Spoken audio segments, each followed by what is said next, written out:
సరే but select చేసుకున్నాం. But అంటే ఒకటిలేండి, నేను అనుకోవడం ఏంటంటే యంగ్స్టర్స్ రావడం స్టార్ట్ అయిపోయిన తర్వాత యంగ్ బ్యాచ్ అంతా వస్తున్నారు కదా, మెల్లగా డెఫినెట్ నేనే కాదు ఏ హీరో అయినా కొంతకాలం అయిన తర్వాత మెల్లగా ఫేడ్ అవుట్ అవ్వడం జరుగుతూ ఉంటుంది. కామన్.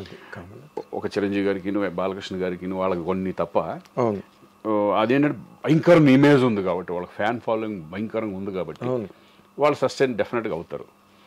ఎక్కువ ఫ్యాన్ బేస్డ్ మనకు ఓపెనింగ్ రాగా మన సినిమా అప్పట్లో ఎలా ఉండేదంటే ఫ్రాంక్గా మాట్లాడుకుంటే సినిమా బాగుంటేనే సినిమాకి వచ్చేవాళ్ళు.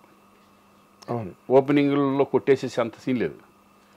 లేడీస్ ఫ్యాన్స్ అంతా సినిమా బాగుంది అనుకుంటే మెల్లగా అలా పెరుగుతూ వచ్చేది. ఇప్పుడు ఈ మధ్యకాలంలో అలా లేదు. ఫస్ట్ డేనే సినిమా బాగోలేకపోతే 4 రోజుల్లో తీసేస్తున్నారు. 4 రోజులు మధ్యాహ్నానికే ఉంటలా సినిమా బాగోలేదని టాక్ వస్తే అసలు రావట్లేదు జనం. అలా అయిపోయింది. బట్ ఎనీవే నేను ఫస్ట్లో అయితే నేను ఎలా ఇండస్ట్రీలో నిలబడాలి అని అనుకున్నాను, నిలబడతానే ఉన్నా.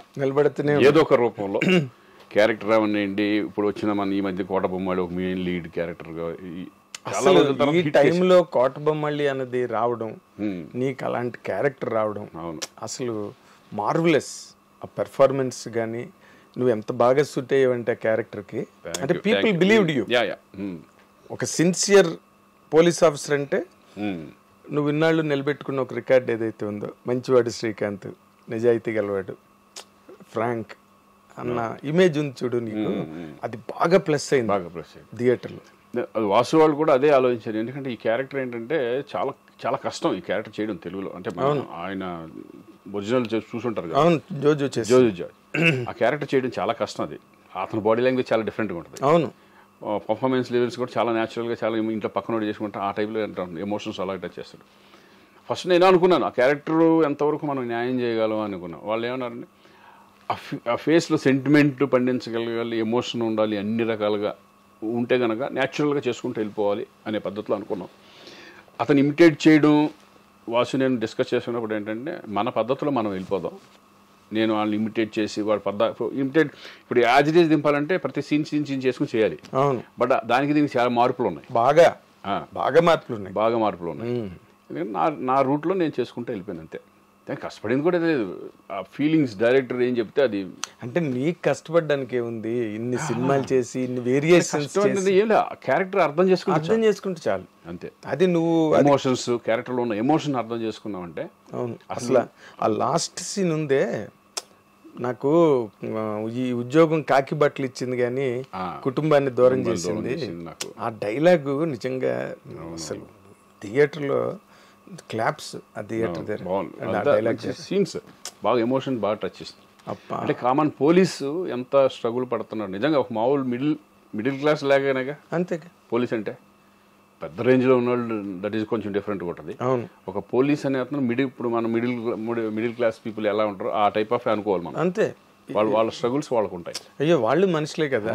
ఇప్పుడు అందులో అక్కడ కనిపించింది అదే, ఒక పోలీస్ ఆఫీసర్ పోలీస్ డిపార్ట్మెంట్ లో ఉన్నవాడు బయటకు వచ్చి అంతమందిని కమెంట్ చేసి భయపెట్టేవాడు. జీవితంలో ఎంత సున్నితమైన అంశాలు మనిషిని చంపేసే కదా ఆఖరిని. కూతురు అన్నమాటకేగా చచ్చిపోయాడు. Believed it people. నువ్వు హ్యాంగ్ చేసుకున్న సీను థియేటర్లో పిన్ డ్రాప్ సైలెన్స్. ఆ సీన్ దేర్ షాక్. అంటే నాకు ఫోన్ చేసి తట్టుకోలేకపోయా ఏంటి అట్లా సడన్గా చేసేసుకుని ఏంటంటే కథ 10 మంది బాగా ఫ్రెండ్స్ ఉంటారు కదా, వాళ్ళు షాక్లోనే ఉన్నారు అంతా. మొత్తం ఏంటి ఇది ఆ టైప్లో. అదేలే, అంటే బేసిక్గా మొత్తం సినిమాలోనే నీ క్యారెక్టర్ కనుక ఏమాత్రం మొన్న కూడా నేను ప్రెస్ మీట్లో అదే చెప్పా, మెయిన్ క్యారెక్టర్ అదే కదా, మెయిన్ క్యారెక్టర్ హీరో. అక్కడ ఏమాత్రం తేడా వచ్చినా క్యారెక్టర్ని ఆడియన్స్ డ్రైవ్ చేసుకుంటూ వెళ్ళలేకపోయారంటే, కనెక్ట్ అవ్వలేదంటే పోయేది సినిమా. ఎస్ చాలా నాకు నష్టమే ఒకవేళ ఎంత తేడా అవుతాయి.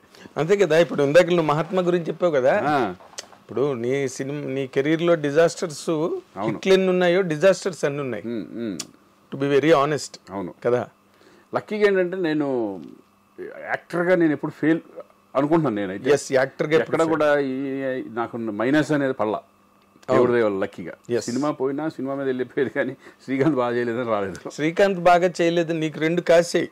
నీ పెర్ఫార్మెన్స్ సినిమాలో నీ క్యారెక్టర్ వరకు ఒకటైతే, ఇండస్ట్రీలో నీ ఒరిజినల్ క్యారెక్టర్ ఏదైతే ఉందో అది కేస్ స్టడీ. తర్వాత ఇప్పుడున్న జనరేషన్ వాళ్ళకి ఎట్లా మూవ్ అవ్వాలి, ఎట్లా మెయింటైన్ చేయాలి రిలేషన్స్, అవన్నీ సినిమా చూసే కాదు, అవి ఇంపార్టెంట్ చాలా ఎందుకంటే ఇండస్ట్రీలో ఓన్లీ సక్సెస్ ఒకటే కాదు, సక్సెస్లు వస్తాయి, ఫెయిల్యూర్స్ వస్తాయి, కానీ మనిషిగా నిలబడాలి. ఎస్, ఒక హ్యూమనిటీ అనేది 100%. నేనే కదా ఇప్పుడు మా పిల్లలు వచ్చినా ఎవరు వచ్చినా సరే వాళ్ళు చూసి మమ్మల్ని చూసి నేర్చుకుంటారు. That's what I'm saying. ఏంటి నాన్న ఏంటి అనేది వాళ్ళు అబ్జర్వ్ చేస్తూ ఉంటారు, మనం చెప్పక్కర్లా. వాళ్ళ బయట వాళ్ళు చెప్పే విధానం కానీ, నా గురించి చెప్పే విధానం కానీ, నా గురించి అంటే ఇప్పుడు చిరంజీవి గారు ఎవరు పెద్ద పెద్దోళ్ళు ఉంటారు, మా సీనియర్స్ ఉంటారు, వాళ్ళని చూసి నేర్చుకునే మేము చాలా ఉంటాయి కదా. అవును, అలాగే మా పిల్లలు కానీ వీళ్ళు కానీ మనల్ని అబ్జర్వ్ చేస్తే వాళ్ళు పెరిగే విధానం కానీ, వాళ్ళు ఎలా ఉండాలి ఇండస్ట్రీలో, ఎవరితో ఎలా మాట్లాడాలి ఏంటి అనే ఎక్కువ అనవసరమైన జోలికి వెళ్ళొద్దు.